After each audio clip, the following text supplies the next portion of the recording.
Kristo. Mara nyingi tunasikia msemo kama ikiwa unatumikia Mungu au utakabiliwa na shida yoyote maishani. Leo katika Injili tutasikia tunaambiwa kwamba Zakaria na Elizabeti walikuwa waaminifu sana kwa Mungu. Kwa kweli walikuwa familia ya kikuhani, lakini hawakuwa na watoto. Hii ni mojawapo ya hali zenye kuhuzunisha zaidi kwa wenzi wa ndoa Wayahudi, lakini hawakuacha kutumikia Mungu. Mwishowe subira yao iliwapatia kibali cha Mungu. Wapendwa, Mungu haachi kamwe watu wake. Ndugu zangu, tukiri dhambi zetu ili tupate kustahilishwa kuadhimisha mafumbo matakatifu.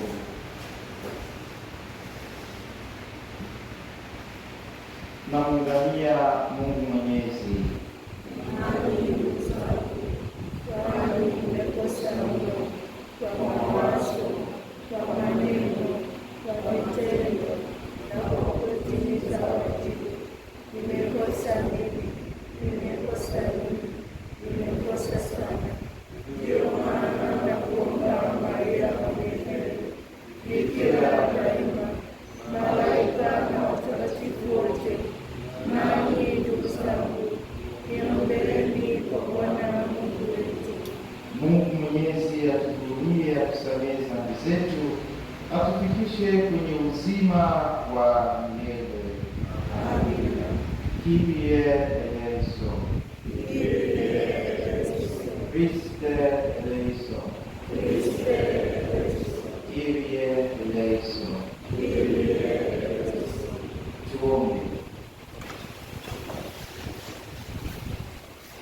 Ee Mungu, ulipenda kuufunulia ulimwengu fahari ya utukufu wako kwa njia ya kujifungua kwake Bikira Maria mtakatifu.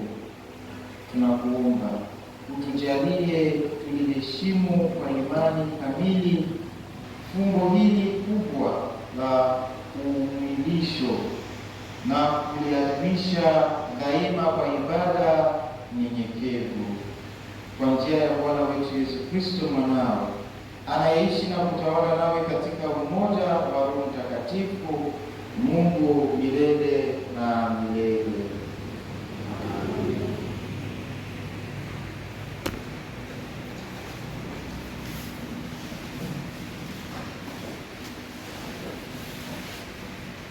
Somo la kitabu cha Waamuzi.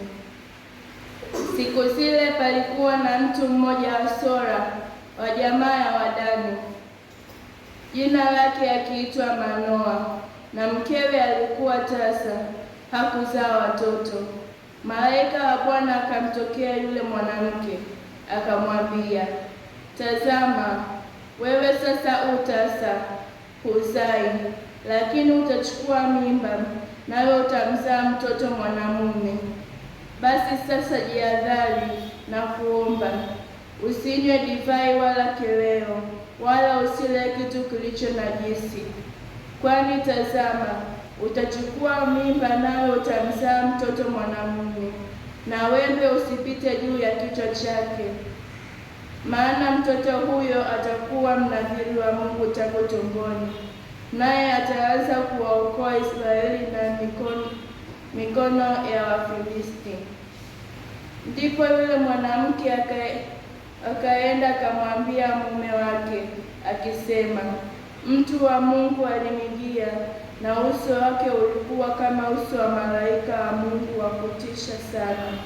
Nami sikumuuliza, umetoka wapi? Wala hakuniambia jina lake, lakini aliniambia, tazama, utachukua mimba, nawe utamzaa mtoto mwanamume. Basi sasa usinywe divai wala kileo, wala usile kitu kilicho najisi, maana mtoto huyo atakuwa mnadhiri wa Mungu tangu tumboni hata siku ya kufa kwake. Basi yule mwanamke akamzaa mtoto mwanamume, akamwita jina lake Samsoni. Mtoto huyo akakuwa, Bwana akambarikia. Roho wa Bwana ikaanza kumtaharakisha katika Mahmedani, katikati ya Sora na Eshtaoli. Neno la Bwana. Wimbo wa katikati. Itikio: kinywa changu kitajaza sifa zako na heshima yako mchana kutwa.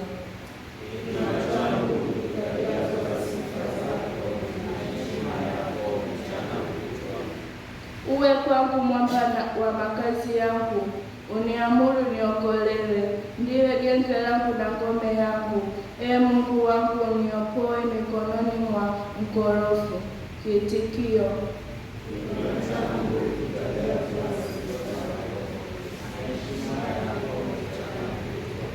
maana ndiwe taraja langu, Ee Bwana Mungu, tumaini langu tokea ujana wangu. Nimekutegemea wewe tangu kuzaliwa, ndiwe uliyenitoa tumboni mwa mama yangu. Kiitikio: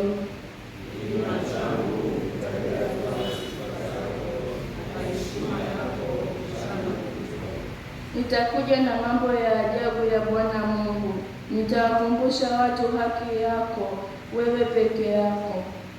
Ee Mungu, umenifundisha tokea ujana wangu, nimekuwa nikitangaza miujiza yako hata leo. Kiitikio: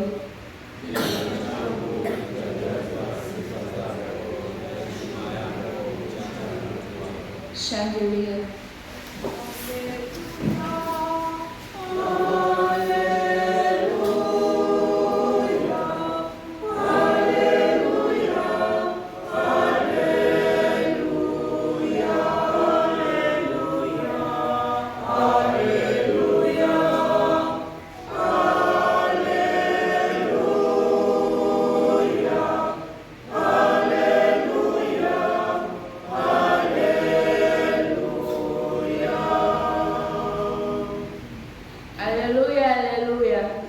Chipukizi la Yese, unayesimama kama ishara ya mataifa, usikawie kuja kutokoa. Haleluya.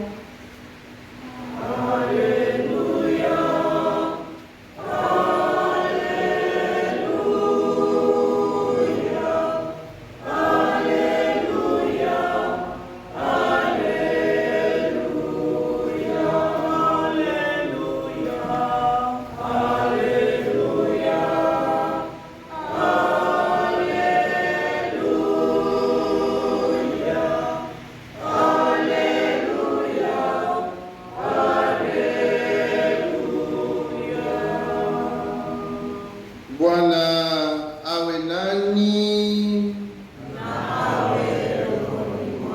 Somo katika Injili ilivyoandikwa na Luka.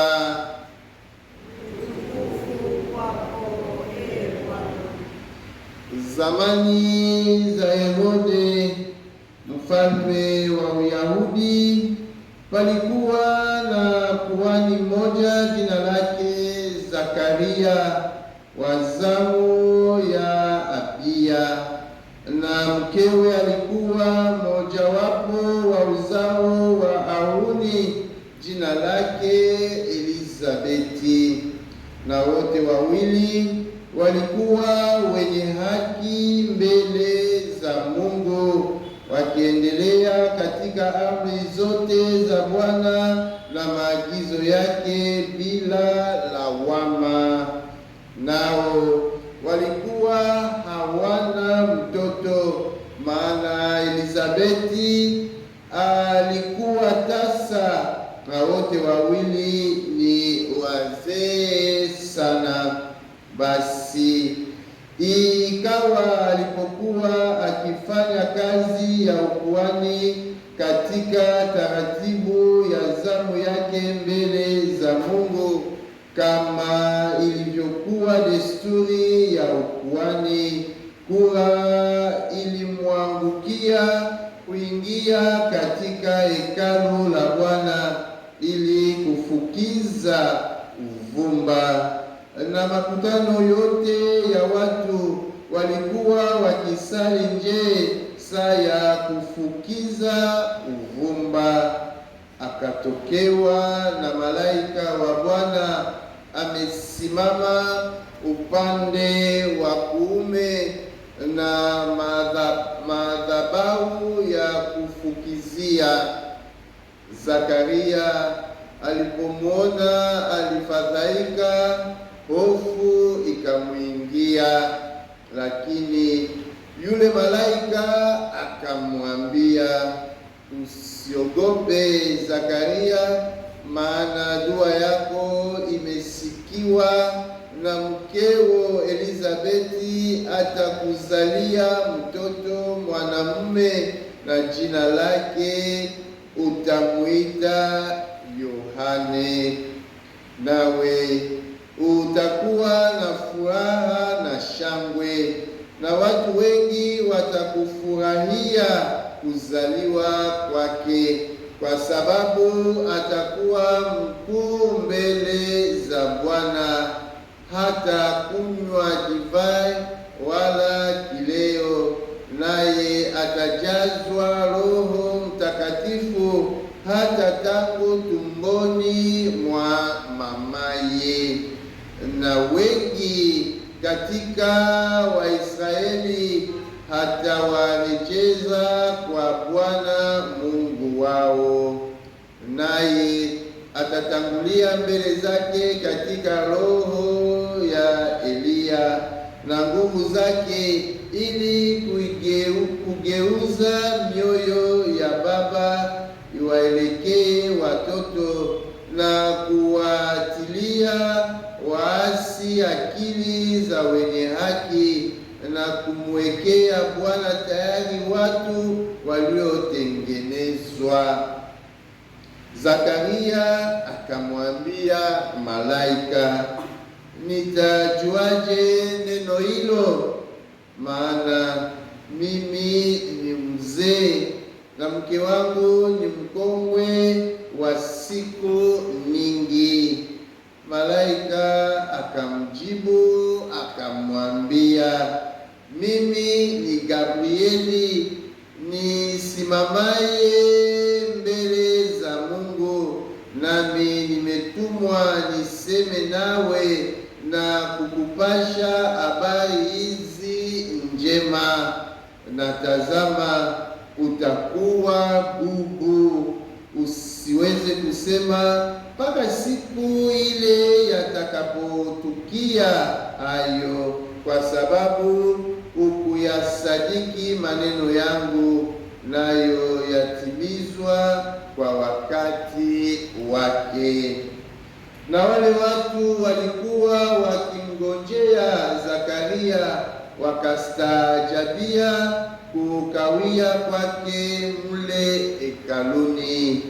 Alipotoka hali hawezi kusema nao, walitambua ya kuwa ameona maono ndani ya hekalu, naye aliendelea kuwaashiria akakaa bubu. Ikiwa siku za huduma yake zilipokuwa zimetimia, akaenda nyumbani kwake. Hata baada ya siku zile, mkewe Elizabeti alichukua mimba, akatawa miezi 5, akisema, hivi ndivyo alivyonitendea Bwana katika siku zile alizoniangalia, ili kuniondolea aibu yangu mbele ya watu. Hilo ndilo neno la Bwana.